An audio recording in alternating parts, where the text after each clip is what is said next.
Ya, Papua daerah yang kaya akan sumber daya alam dan Papua memiliki kekayaan laut melimpah, tanah yang subur dan kaya dengan hasil tambangnya.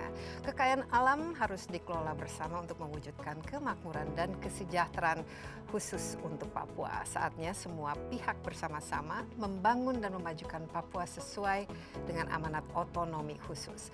Pembangunan bidang kependidikan, misalnya kesehatan dan juga perekonomian berbasis ekonomi kerakyatan serta infrastruktur tentu saja harus ditempatkan pada skala prioritas. Penting untuk menyatukan satu visi, persepsi untuk kemakmuran Papua secara keseluruhan. Bagaimana untuk mewujudkannya? Insight akan membahasnya bersama saya, Desi Anwar.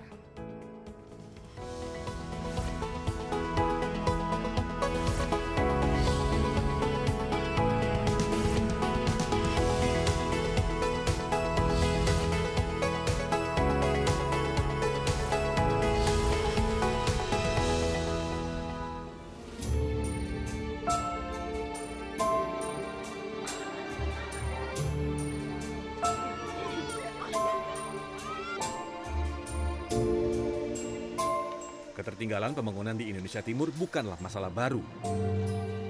Selama masa jabatannya, Presiden Jokowi mengalokasikan dana besar untuk membangun berbagai proyek infrastruktur di Indonesia Timur, wilayah yang lama terabaikan administrasi sebelumnya. Hasil pembangunan ini mulai tampak, walau tidak lepas dari berbagai ketimpangan dan ketidakmerataan. Presiden Joko Widodo menegaskan, negara ini bukan hanya Jakarta dan Jawa. Masyarakat Papua juga membutuhkan logistik dan pembangunan seperti masyarakat yang tinggal di Jawa. Tak hanya itu, Jokowi pun menempatkan sumber daya manusia sebagai prioritas karena akan bertarung dengan negara lain.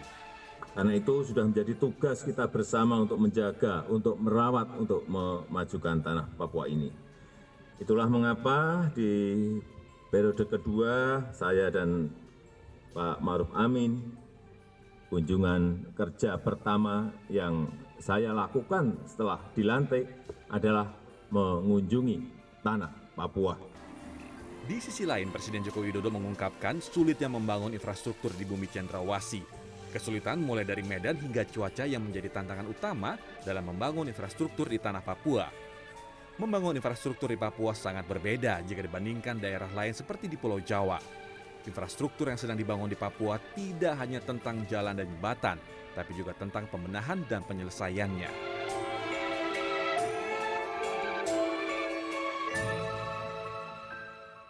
Ya, salah satu kebijakan Joko Widodo sebagai Presiden Republik Indonesia adalah untuk mengembangkan dan membangun infrastruktur di seluruh Indonesia.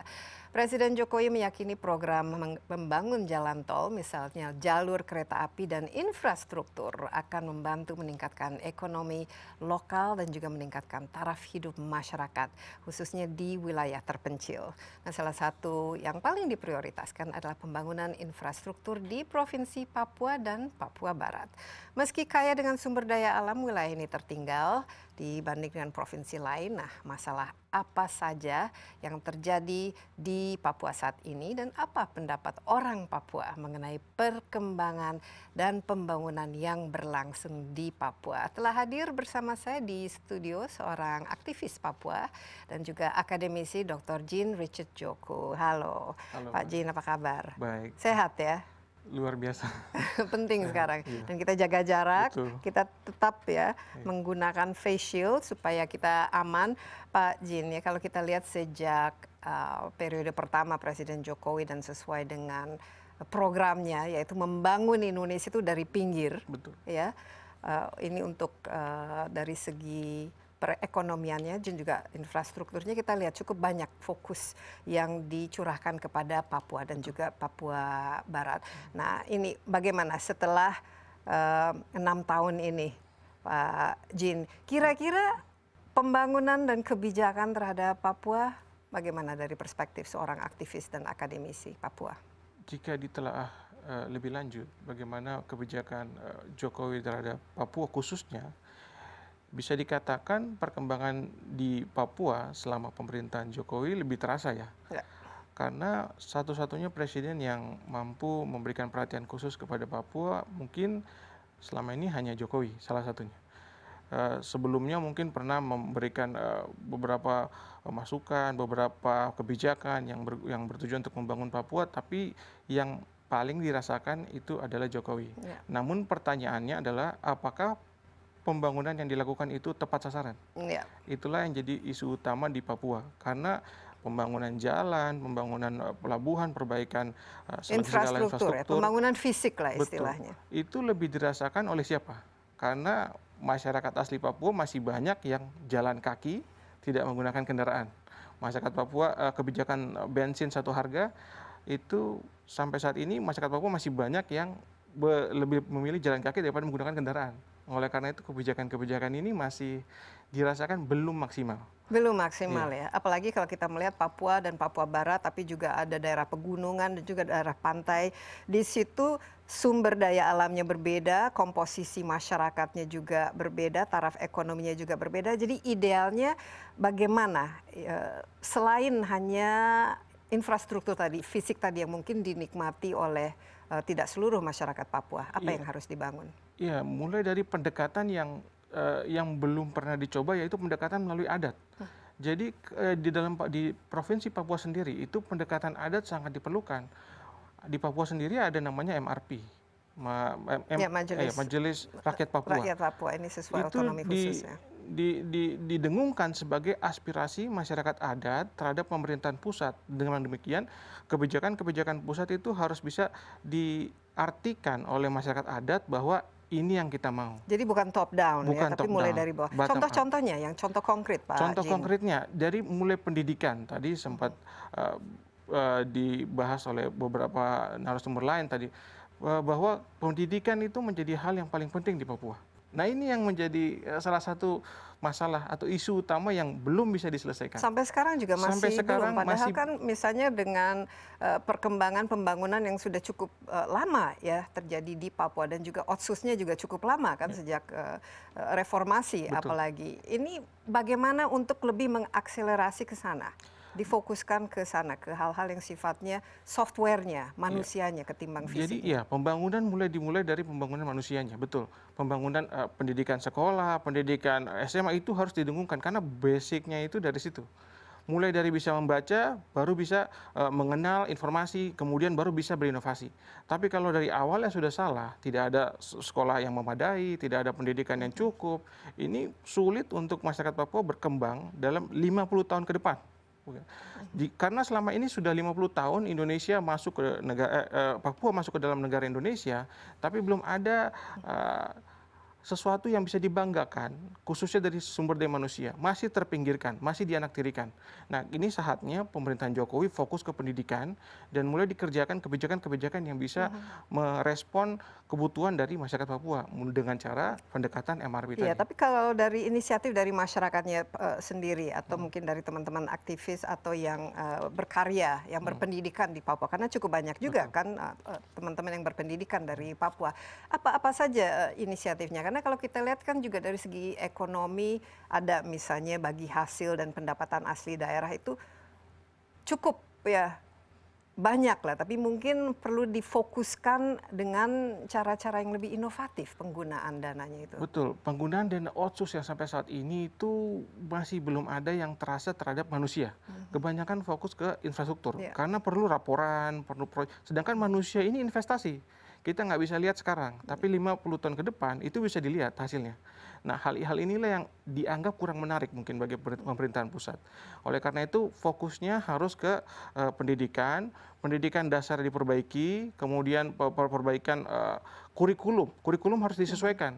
Di sini bisa fokus, di sini bisa belajar melalui internet. Di Papua listrik pun tidak ada. Bagaimana bisa kita bersaing dengan masyarakat di provinsi lain? Oleh sebab itu ya, infrastruktur internet itu juga harus ada ya, karena ini sekarang semua lebih dimudahkan dengan adanya digital ya, teknologi internet. Tapi Pak Jin, Anda kan seorang akademisi juga ya. Istilahnya kalau memang membangun dari awal dan tidak terlalu tergantung lah kepada pemerintah pusat misalnya, karena mau tidak mau kan inisiatif ini juga kan harus datang dari grassroots. Bagaimana tuh memulainya dan di daerah mana saja? Kita bisa mulai dari daerah-daerah terpencil, itu kita seperti di Pegunungan Jayawijaya, di daerah-daerah pelosok di Papua, itu kita mulai berikan berikan sebuah beasiswa bagi orang-orang lokal dan kemudian nanti ditarik, kita bawa ke pusat, artinya di pemerintahan di Jayapura, itu kita bisa didik menjadi tenaga-tenaga yang ahli, tenaga-tenaga yang pengajar yang ahli. Kemudian kita bisa kembalikan, berikan beasiswa dan sebagainya. Setidaknya mereka punya nilai sosial dari kulturnya mereka. Dan mereka itu pendekatannya lebih gampang daripada kita datangkan guru dari Jakarta, suruh ngajar di pedalaman, itu lebih sulit. Karena local wisdom kan juga jauh lebih penting ini. Betul, karena bahasa-bahasa lokal, kemudian ada pendapat-pendapat seperti di daerah Papua sendiri itu kan sangat beradat ya, adat-adat suku-suku adat, kepala adat dan sebagainya, itu harus tahu, struktur organisasi harus tahu, dan itu paling tepat jika kita mengambil orang asli Papua yang dari suku itu, kemudian kita bawa ke pusat, kemudian dikembangkan menjadi trainer itu ya. Itu cukup banyak ada. Sampai saat ini belum ada program seperti itu. Belum ada seperti itu. Tapi kebanyakan program itu kita berikan beasiswa kepada orang Papua, pergi ke luar negeri atau ke Jakarta, kemudian lupa pulang. Iya. Itulah yang jadi masalah. Kayak Pak Jin, lupa pulang.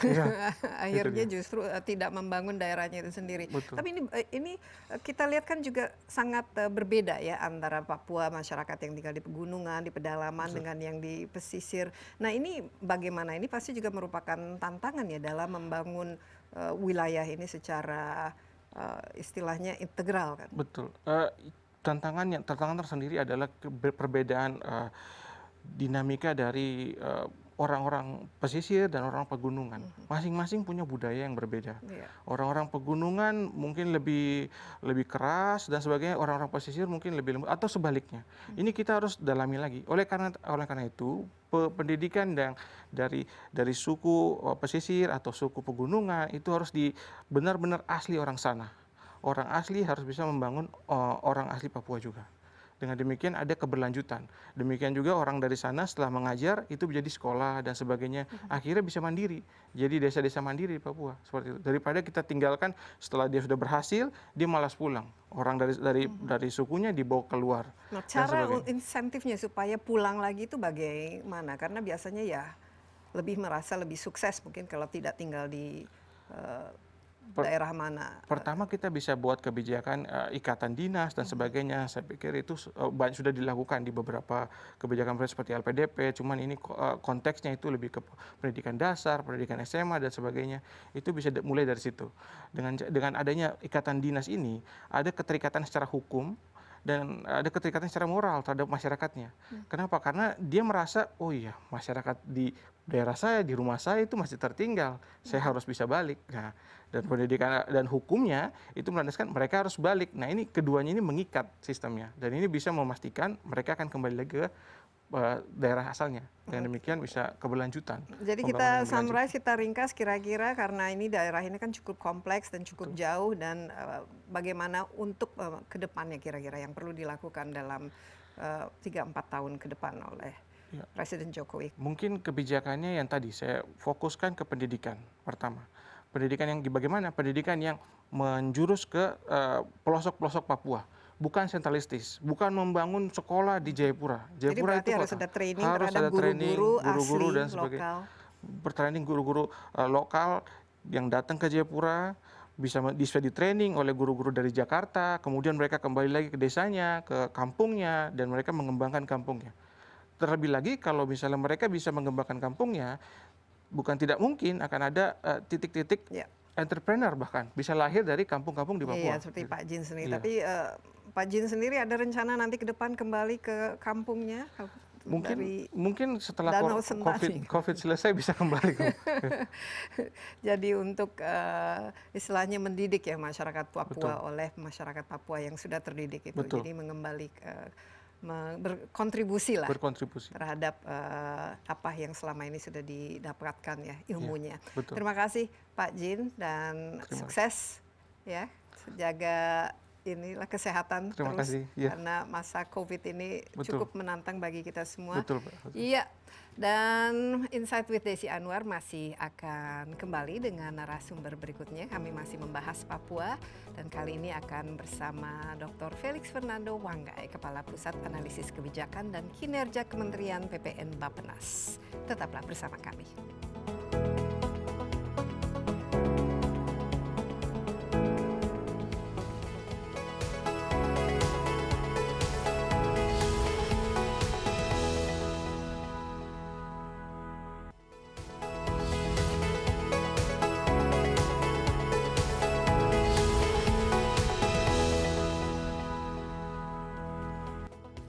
Ya, masih bersama Insight with Desi Anwar dan telah hadir di studio bersama saya Dr. Felix Fernando Wanggai, Kepala Pusat Analisis Kebijakan dan Kinerja Kementerian PPN dan Bappenas. Kita menggali ya peran pemerintah terhadap pembangunan infrastruktur serta manfaat ekonomi yang dirasakan oleh masyarakat Papua. Pak Felix, apa kabar? Ya, alhamdulillah, sehat selalu. baik, ya. Sehat-sehat. Ya. Pak Felix, tadi kita sudah berbicara dengan narasumber kita, Pak Jin ya, mengenai ini beliau dari perspektif aktivis dan akademisi, apa kira-kira pembangunan yang diperlukan oleh Papua dan khususnya masyarakatnya. Dan kita lihat dan kita apresiasi bahwa di bawah kepresidenan Pak Jokowi ini fokus beliau terhadap Papua kan cukup besar, khususnya dalam pembangunan infrastruktur dan untuk meningkatkan kegiatan ekonominya. Nah, ini mungkin yang harus kita waspadai, biasanya kegiatan ekonomi karena berdasarkan sumber daya alam dan lain sebagainya. Itu kita lihat banyak sekali ditekankan kepada misalnya penggunaan lahan, ya, perkebunan dan juga pertambangan dan lain sebagainya. Mungkin Pak Felix, supaya ini semua sustainable, ya, dari segi ekonominya jalan, tapi lingkungan hidupnya juga terjaga dan masyarakatnya juga mendapatkan benefit. Apa saja strategi yang harus dilakukan? Iya, memang menarik kalau artinya berbicara tentang bagaimana mengelola percepatan pembangunan di Papua dan Papua Barat. Tapi mungkin kita akan lihat dalam sebuah kerangka yang besar. Ada sebuah komitmen besar dari pemerintah, dari Bapak Presiden Joko Widodo dalam melihat Papua sebagai bagian dalam konteks pembangunan Indonesia sentris. Artinya bahwa kebijakan besar, bahwa pembangunan ini tidak hanya terkonsentrasi di Pulau Jawa, tetapi juga mendorong sentra-sentra ekonomi baru. Kalau dalam bahasa kami Bappenas, tidak hanya dari sisi sentra-sentra pertumbuhan baru, tapi adalah sentra-sentra keadilan baru. Ya, jadi membuat sentra-sentra ekonomis baru, membangun dari pinggir, itu yang sering membangun dikatakan. Indonesia dari pinggiran. Nah, tapi ini supaya tidak ada moral hazardnya lah istilahnya. Betul. Sehingga dalam konteks untuk Papua, sebetulnya kita menyeimbangkan ada semacam keselarasan antara tiga aspek penting yang sebetulnya kita dorong. Bahwa kita akan dorong dari sisi aspek tentu pertumbuhan ekonomi, kemudian juga dari sisi yang kedua dari sisi aspek sosial, artinya bahwa juga aspek pemerataan, terutama untuk saudara-saudara kita di masyarakat Papua. Dan yang ketiga tentu dari sisi aspek konservasi. Dan kami yakin bahwa dalam konteks pembangunan Papua ini kan membutuhkan tiga aspek ini.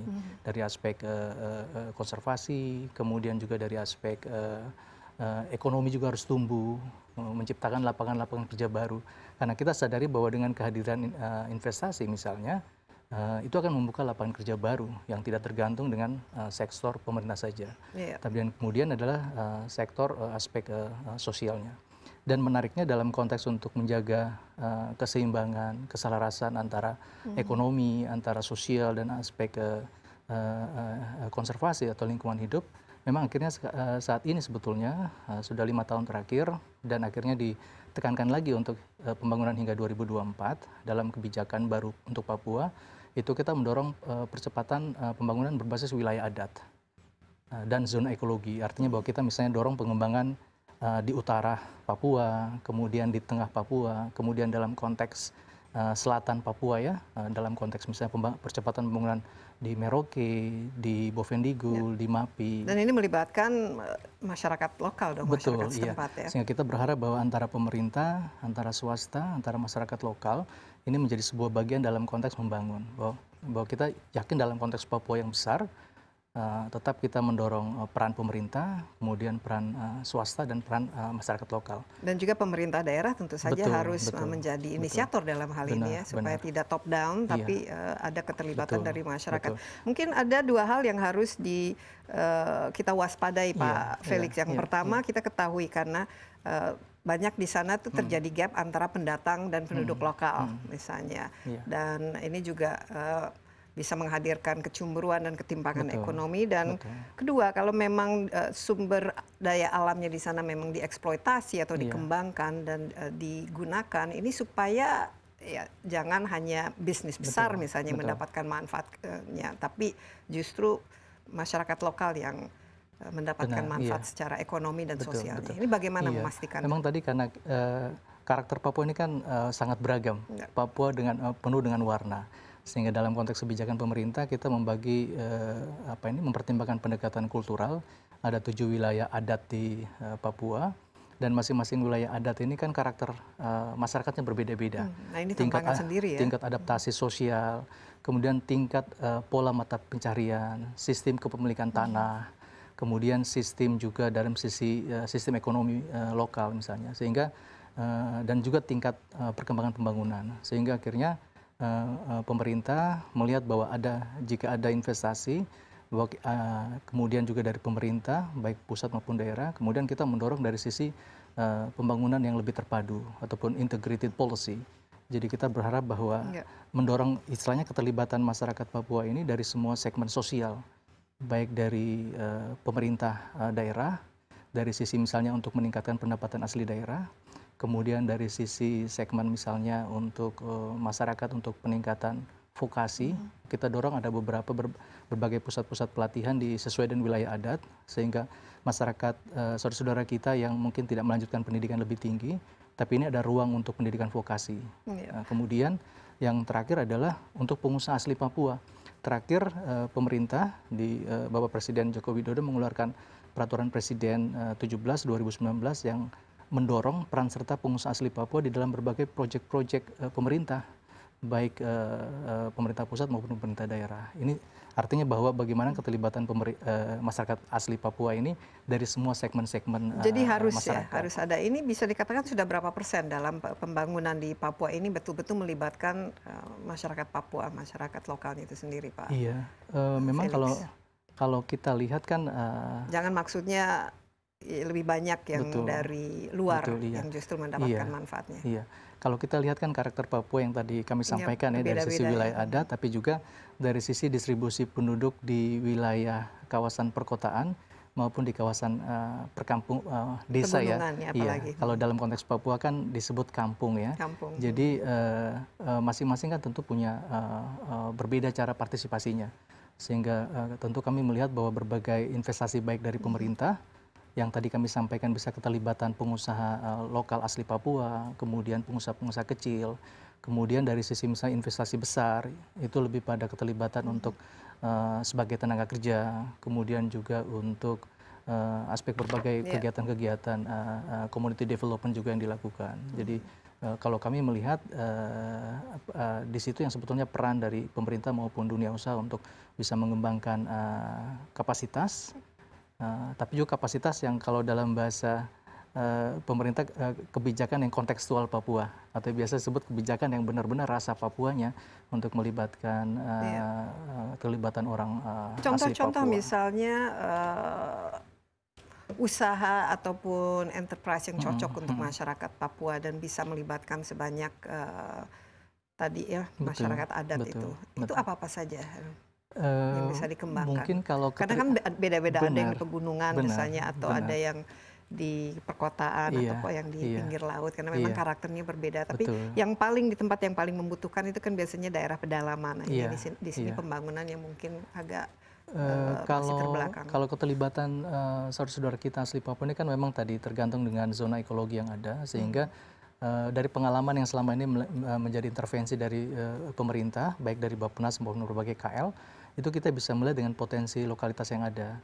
Misalnya saat ini kita mendorong kopi dan tanaman hortikultura tinggi di misalnya di Pegunungan Tengah, misalnya di Jaya Wijaya. Kita ada beberapa kegiatan-kegiatan kampung-kampung model, baik misalnya di Pegunungan Tengah, kemudian misalnya kalau di utara untuk aspek perikanan dan kelautan, ada beberapa yang saat ini sudah mulai menggeser dari nelayan tangkap, tetapi dengan berbagai pertimbangan biaya, kemudian perubahan curah hujan, kemudian daya tangkap yang lebih jauh, maka saat ini kita dorong untuk lebih aspek nelayan budidaya, baik yang ikan maupun kemudian rumput laut, ini saat ini kita dorong.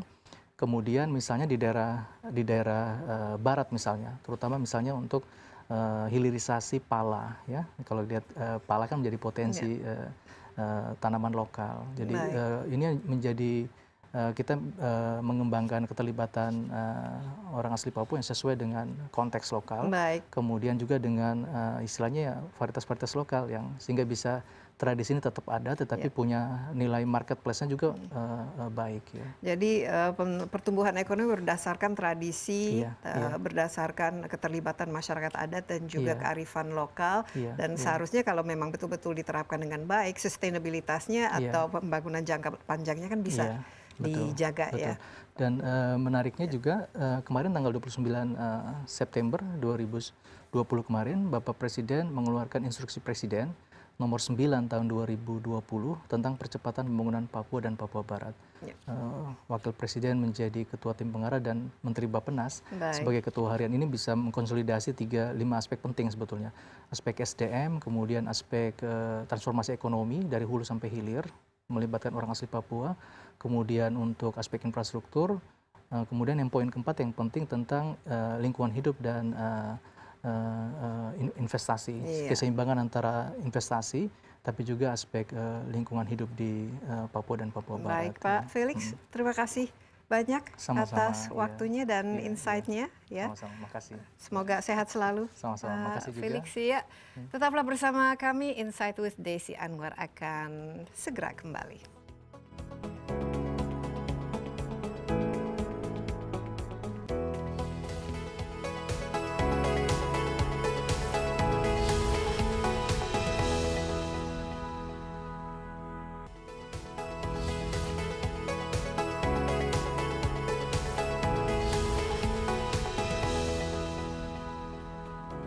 Kembali bersama Insight with Desi Anwar, kita membahas cara-cara dan strategi untuk membangun Papua. Saya sudah ditemani oleh seorang anggota DPR dari fraksi Partai Golkar Dapil Papua Barat, yaitu Robert Yopi Kardinal.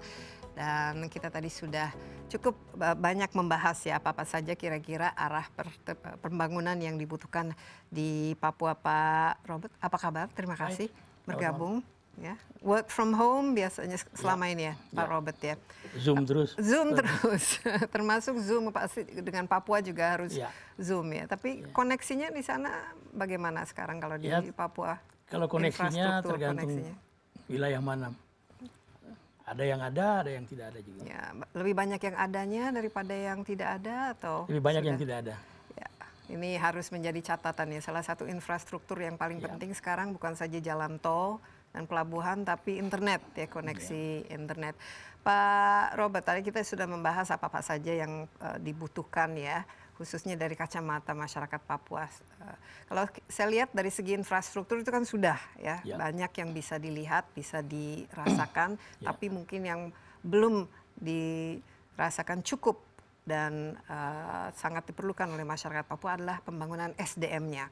Ya, salah satu yang menjadi Papua itu terbelakang mungkin kesempatan untuk pendidikannya kurang, kesehatan, akses kesehatannya juga masih belum cukup, dan yang penting lagi skills, keterampilan, kesempatan untuk bekerja itu cukup ya terbelakang dibanding dengan provinsi lainnya. Ini bagaimana Pak Robert sebagai warga yang mewakili Dapil Papua Barat, apa saja yang kalau dari saya melihatnya begini, pendidikan di Papua ini satu hal yang perlu menjadi perhatian serius. Walaupun kita berterima kasih, kita di DPR dan teman-teman sudah membuat undang-undang otsus itu sangat baik. Tapi implementasinya belum. Undang-undangnya baik, cuman implementasinya ya. Nah, ini kan perlu leadership yang kuat dan pengawasan dari pusat maupun daerah. Karena dalam amanah undang-undang itu terdapat dengan jelas 30% itu pendidikan. Nah, kenapa implementasinya? Apakah karena komitmennya kurang dari pusat atau memang banyak sekali tantangan dalam membangun Papua Kalau kita berbicara ini memang panjang sekali karena sistem-sistem ini kan tergantung dengan kepala daerah. Jadi sistem pilkadanya, sistem itu mempengaruhi itu semua. Rumit ya? Sana. Rumit. Padahal di situ 30% dari dana otsus untuk pendidikan. 15% untuk kesehatan. Kalau ini dijalankan itu berarti dana sudah cukup. Tapi leadershipnya dan keberpihakan total kepada orang asli Papua itu harus. Jadi bukan daerah saja, pusat pun harus menjadi. Jadi koordinasi antara pusat dan daerah juga. Untuk mengawasi penggunaan dana-dana tersebut itu. Nah ini selama ini menurut Pak Robert, kenapa susah sekali ya ini koordinasi maupun jadi fokus strategi dan implementasi ini dijalankan, khususnya mungkin di daerah-daerah yang ya pemerintah daerahnya juga mungkin tidak terlalu fokus ke situ.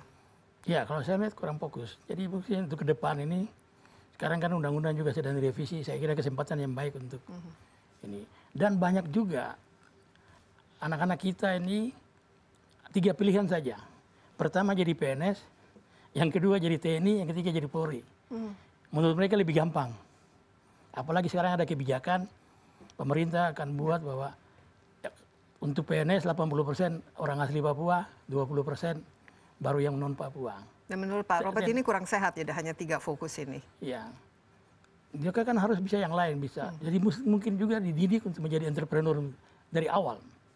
Dari muda. Mungkin ide-ide untuk cara mendidiknya itu bagaimana Pak Robert? Caranya mesti kembali lagi seperti zaman dulu. Itu banyak sekolah-sekolah asrama yang dibuat. Banyak kita punya orang tua senior-senior yang berhasil, yang hebat-hebat itu karena mereka pendidikan pola asrama. Dan ada pola politeknik, sekarang di vokasi atau jadi hal-hal khusus yang disesuai dengan yang diperlukan oleh perusahaan-perusahaan yang masuk ke Papua. Sehingga mereka dididik di situ bisa diterima sesuai dengan keahlian yang mereka punya. Dan ini dilakukan sekarang atau jumlahnya apakah asrama yang belum ya? Belum. Hanya beberapa perusahaan saja mungkin besar ya. Karena perusahaan besar itu kan punya modal besar, dia bisa mendatangkan orang untuk mendidik. Jadi peran swasta dalam hal ini sangat penting, sangat ya. Penting. Sangat penting. Tapi kenapa ada pemerintah daerahnya sendiri? Ini kan Pak Robert ya, khusus misalnya di Papua Barat ya. Kenapa misalnya tidak ada ya itu anggaran 30% itu kenapa tidak betul-betul kita selalu mengkritisi mereka kenapa tidak jalan. Iya. Rata-rata itu cuma 10%. Apa karena tidak peduli atau bukan menjadi sesuatu yang dianggap penting? Kalau saya melihat mereka mungkin belum merasa penting itu pendidikan. Tapi ada beberapa kepala daerah yang laksanakan itu. Bahkan sekolah gratis, rumah sakitnya gratis, angkutan pun gratis. Iya, jadi sangat tergantung kepada kepala daerah. Kepala daerah dan tidak semua ya, tidak semua. Tidak semua. Ini ya tantangannya jadi. Ya. Khusus untuk Papua Barat, apa saja tantangan yang terbesar, Pak? Kalau saya di Papua Barat itu pendidikan sudah mulai lebih bagus. Mulai. Memang kalau saya juga pendidikan di Papua agak rendah itu karena kualitas guru juga. Nah, ini dia. Nah, ini juga persoalan juga banyak yang datang begitu masuk menjadi guru untuk batu loncatan. Setelah jadi guru berarti kan PNS juga. Sudah itu mungkin mengajar 2-3 tahun dia pindah. Iya.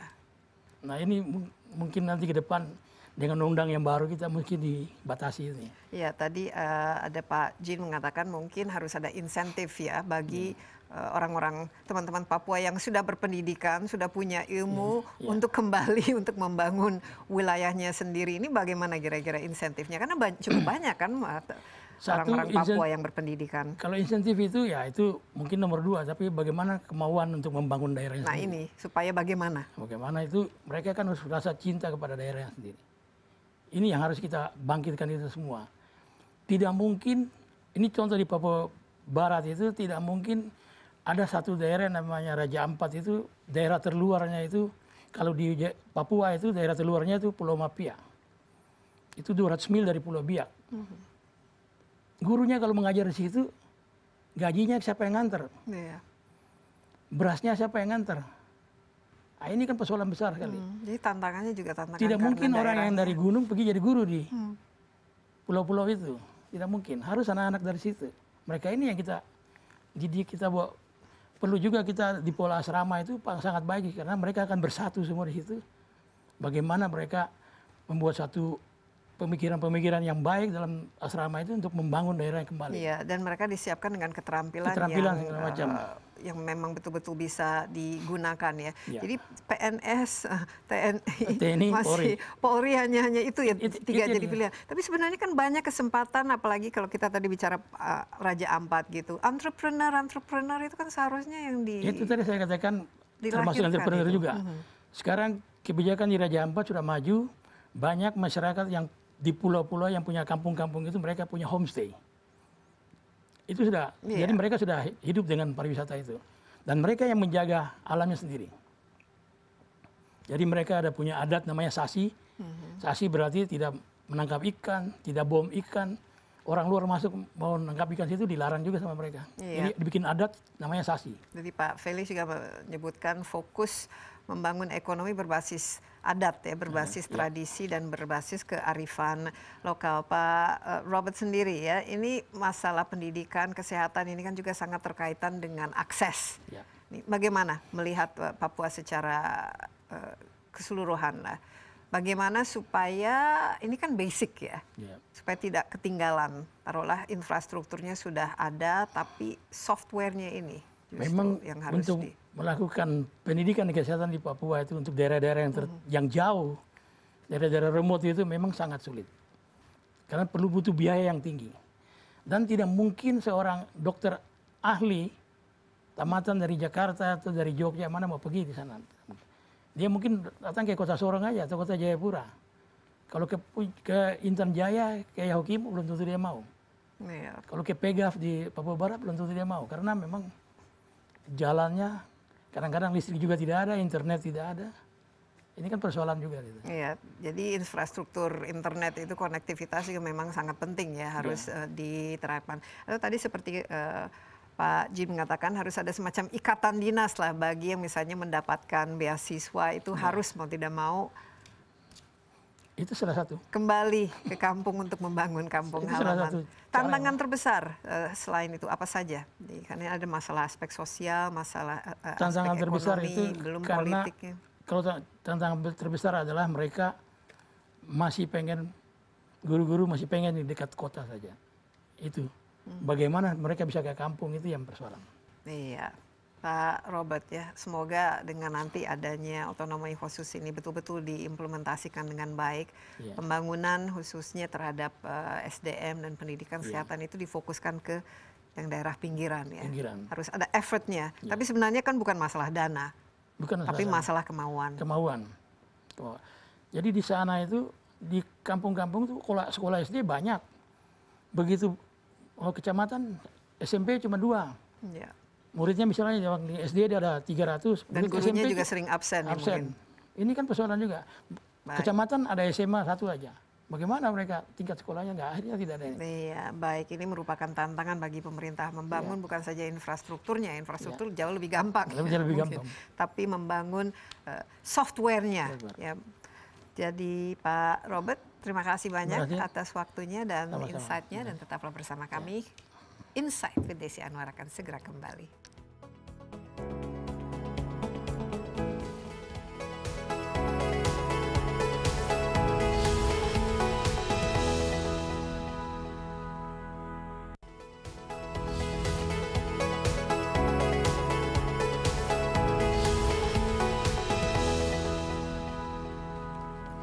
Iya, bersama Insight with Desi Anwar kali ini telah hadir bersama saya di studio Wycliffe F. Lundufna atau Pak Lui ini dari Korindo Group untuk membahas kontribusi apa saja yang sudah dilakukan oleh sebuah perusahaan yang telah menjalankan bisnis di tanah Papua selama 30 tahun dan juga kira-kira apa saja tantangannya. Pak Lui, apa kabar? Kabar baik, namanya luar biasa. Bagus sekali tapi dikenalnya Pak Lui. Iya, terima kasih. Sehat Pak Lui? Ya.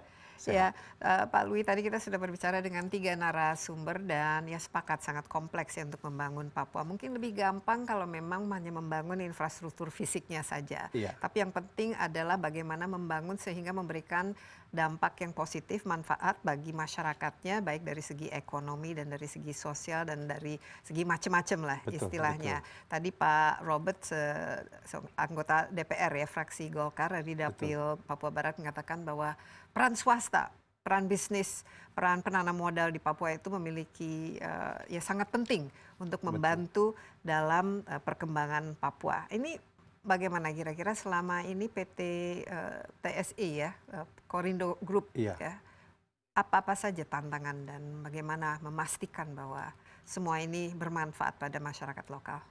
Iya, jadi Mbak Desi, yang pertama kami itu didirikan di Indonesia tahun 1969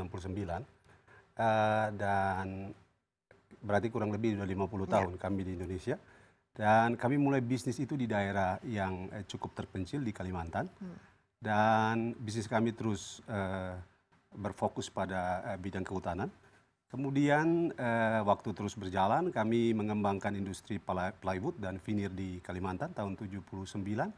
Kemudian lanjut, kami membangun industri kertas, koran, dan kemudian di awal tahun 90-an, kami diundang, kami termasuk dalam beberapa investor yang diundang pemerintah untuk ikut berkontribusi dalam pembangunan di Papua, khususnya dalam proyek Trans Papua pada waktu itu. Nah, kalau ditanya apa alasan kami mau berinvestasi di Papua, yang pertama Papua ini potensinya luar biasa. Iya, pastilah sumber daya alamnya luar biasa. Yes. Potensi luar biasa itu berarti ada peluang di situ. Kalau dulu beberapa waktu yang lalu Pak Presiden bilang Papua ini seperti surga kecil yang jatuh di bumi. Yang kedua, kenapa kami mau masuk ke Papua? Karena kami punya pengalaman membangun bisnis mulai dari daerah terpencil di Kalimantan. Karena itu kami cukup percaya diri di Papua kami bisa bertahan. Dan yang ketiga tentu ada nilai yang kami harus pertahankan, kami ingin terlibat dalam pembangunan nasional. Ya, contohnya apa saja khususnya yang bisa dikontribusikan untuk memajukan masyarakat lokal ya? Ini kan salah satu kenapa misalnya investasi itu diadakan kan memang untuk kepentingan bukan saja nasional tapi lokalnya kan.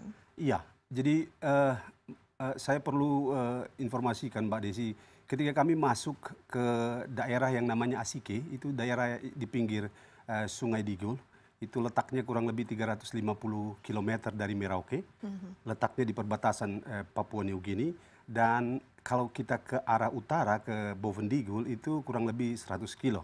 Itu tidak ada apa-apa di sana. Jauh sama lagi. sekali. Jauh kemana-mana dan tidak ada apa-apa. Makanya yang kami lakukan pertama adalah kami membangun infrastruktur dasar. Pelabuhan, karena lalu lintas utama pada saat itu ya lewat Sungai Digul itu.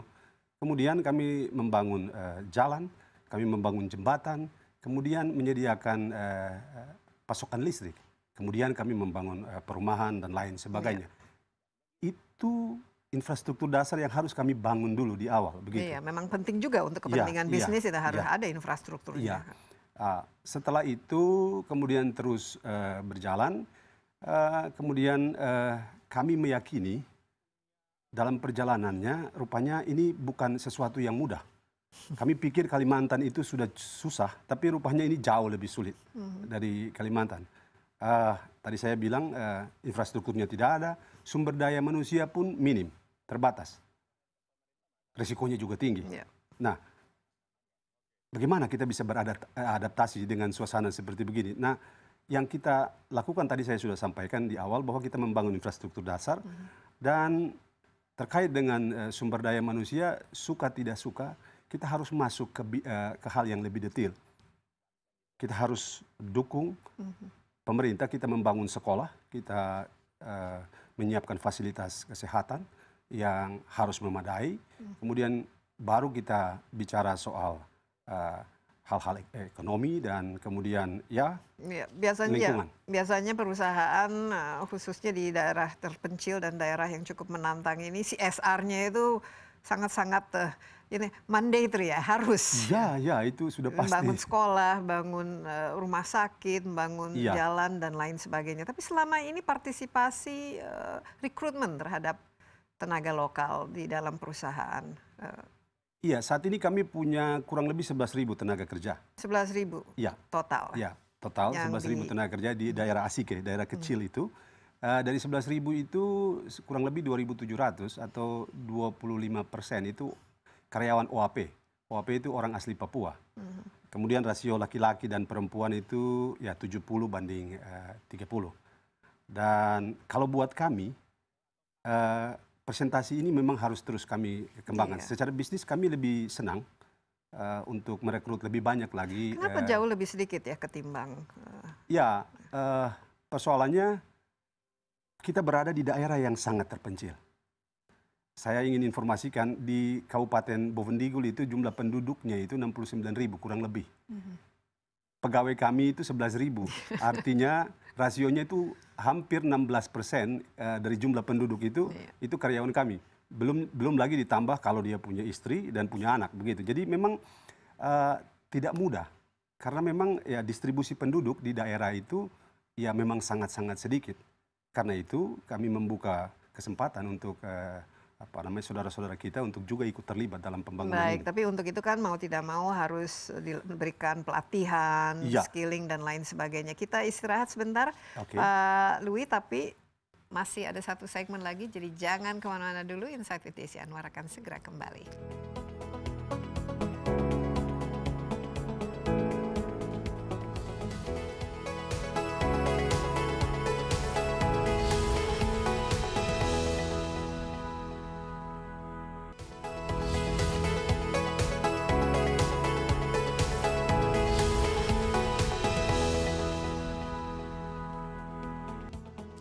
Iya, masih bersama Insight with Desi Anwar. Tamu saya Pak Louis dari Korindo Group. Dan Pak Louis, tadi kita ketahui bahwa sangat sulit ya untuk menghadapi dan menjalankan bisnis di sebuah daerah yang betul-betul jauh, ini dekat Bovendigul, Asiki. Ya namanya, saya sudah pernah ke Merauke, tapi Asiki belum, tapi bisa dibayangkan karena kesananya saja lumayan jauh, lama. Dan jadi selama ini tantangan ya dalam merekrut tapi juga melatih ya, training, karena di sana kan masyarakatnya kan tentu beda ya, skills yang diperlukan bagi sebuah perusahaan kan tentu tidak bisa begitu saja didapatkan dari SDM lokalnya. Dan kemudian ya itu selama ini Pak Louis, apa-apa saja yang perlu dilakukan supaya bisa diterima kehadiran sebuah perusahaan ini di tengah masyarakat dan dirasakan benefitnya? Betul Mbak Desi, jadi kita kalau bicara Papua kita tidak bisa bicara jangka pendek. Kita mesti bicara berapa langkah ke depan. Karena itu kami meyakini bahwa kami mesti mengawali dengan pembangunan pendidikan. Kami membangun cukup banyak sekolah di sana, 42 sekolah. Kami mendukung juga beasiswa bagi anak-anak. Sudah berapa sampai saat ini yang diberikan kira-kira? 400 lebih masyarakat di lokal ya, kita tidak bicara di luar. Kemudian kami membantu kurang lebih 170 guru. Guru juga mesti kita fasilitasi, kalau enggak siapa yang mau membayar gaji mereka di sana. Dan itu yang kami lakukan dari sisi pendidikan. Yang kedua, dari sisi kesehatan, kami bangun klinik. Kami bangun klinik, 7 klinik dan 1 klinik besar yang kita sebut rumah sakit di Asike itu. Saat ini rata-rata per bulan itu kami melayani kurang lebih 9.000 pasien. Karena lagi-lagi ini bicara konsep yang harus lebih luas, lebih utuh begitu ya. Kalau kita tidak bisa bicara soal kita mau rekrut tenaga asli Papua berapa sih, tapi kita tidak menyiapkan infrastruktur. Mau tidak mau tadi harus didirikan asramanya atau sekolahnya. Tadi menurut Pak Robert idealnya begitu, sehingga mereka ada terlatih dan setelah lulus itu punya skill, keterampilan yang bisa dimanfaatkan oleh perusahaan. Iya, karena itu ketika kita sudah mulai hadir, kita sudah 30 tahun di sana.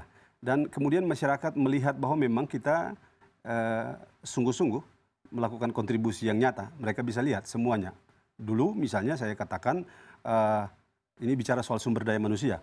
Kalau orang sakit, mohon maaf, kalau tidak bisa ditangani di klinik kami, kan harus setidak-tidaknya ke Merauke. Kalau ke Merauke itu 5 jam perjalanan ke Merauke. Itu risikonya sangat tinggi. Tidak ada pilihan, tidak ada pilihan. Karena itu kami sepakat, kami harus bangun rumah sakit yang representatif di Asike, agar ketika kami berjumpa dengan kesulitan-kesulitan itu ada jawabannya, ada solusi. Dan itu membuat masyarakat kemudian menerima kami, begitu. Karena jelas, memang Mbak Desi, tidak semua yang pada awalnya diundang investor itu bertahan, begitu. Karena ya tantangan yang tinggi itu kemudian pelan-pelan membuat beberapa dari mereka gugur. Jadi di wilayah itu mungkin tinggal kami sendiri yang sudah kurang lebih 30 tahun di sana. Dan selama ini ya tantangannya cukup berat kan ya? Iya, pasti. Tapi masih ada masalah apa saja sekarang? Gesekan mungkin sosial, mungkin kecemburuan dan lain sebagainya. Itu kan yang apalagi antara yang pendatang dan masyarakat lokal. Ini kan pasti terjadi lah Pak.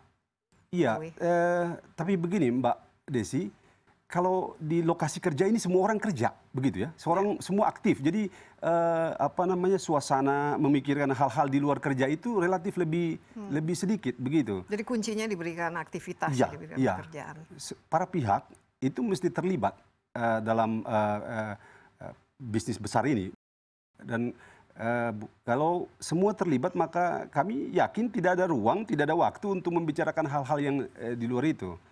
Memang saat ini kami punya tantangan yang besar. Kami sejak 4 tahun yang lalu kami berhadapan dengan kampanye negatif Iya, dari memang NGO sawit asing. ya. Ya, Karena ya kita juga Indonesia dianggap inilah, apalagi kalau praktek sawitnya itu tidak dilakukan dengan baik ini. Ini bagaimana? Karena iya, ini pasti menjadi betul, headache juga, bikin sakit ini kepala. hantaman ya, yang sangat keras buat kami. Karena itu beberapa hal yang kami lakukan, memang kami melakukan engagement dengan para pihak agar semua pihak itu atau para pihak, pemerintah, masyarakat adat, kemudian tokoh-tokoh agama, LSM, mereka tahu apa yang sementara kita lakukan. Kalau misalnya kita ingin memasukkan kepentingan kita dalam satu bentang alam, mari kita diskusikan itu. Mana areal yang harus kita buka, mana areal yang harus kita konservasikan, mana areal yang harus diperuntukkan untuk kepentingan ini dan itu.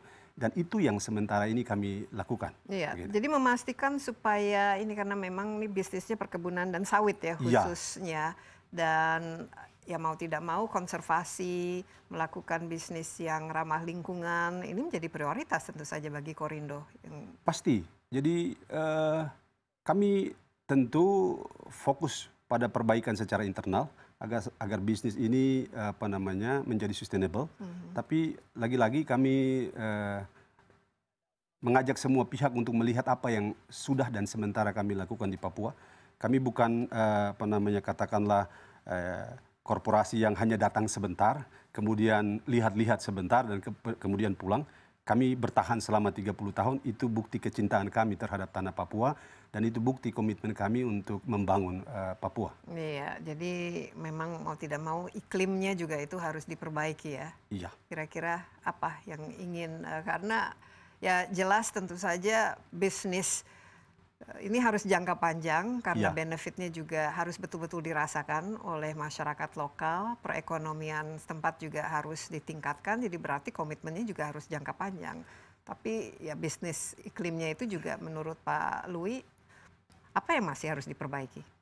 Ya, jadi keluhan semua investor di Papua itu setidak-tidaknya 3. Yang satu infrastruktur minim, itu sudah pasti. Yang kedua SDM-nya terbatas, resikonya tinggi juga begitu Mbak Desi. Nah, kita mesti mengerti suasananya ini. Kalau kita di Jakarta dan kita melihat apa yang terjadi di Papua, seolah-olah ini harus begini dan ini harus begini. Saya pikir cara terbaik adalah kita datang, kita duduk dan kita mendengarkan apa kebutuhan para pihak di Tapak. Sehingga kemudian kita bisa mengambil langkah yang terbaik untuk kepentingan bersama. Dan lagi-lagi buat kami yang sudah 30 tahun di Papua, masyarakat pemilik hak ulayat itu harus mendapat porsi yang tepat, bukan kita bicara hanya dalam frame lingkungan hidup. Tapi hak masyarakat pemilik hak ulayat itu juga mesti didorong ke depan. Begitu. Iya, baik. Jadi komitmennya memang harus jangka panjang. Ya. Baik, Pak Louis, terima kasih banyak atas kehadirannya dan insight-nya, dan jaga kesehatan selalu. Terima kasih Mbak Desi, sama-sama. Ya, demikian Insight with Desi Anwar kali ini, dan jangan lupa Anda juga dapat menyaksikan tayangan ini di cnnindonesia.com dan juga di YouTube CNN Indonesia. Insight with Desi Anwar, jangan lupa ya, selalu menjaga jarak, rajin cuci tangan, menggunakan masker dan face shield kalau perlu, dan tentu saja jaga kesehatan. Sampai jumpa dan bye-bye.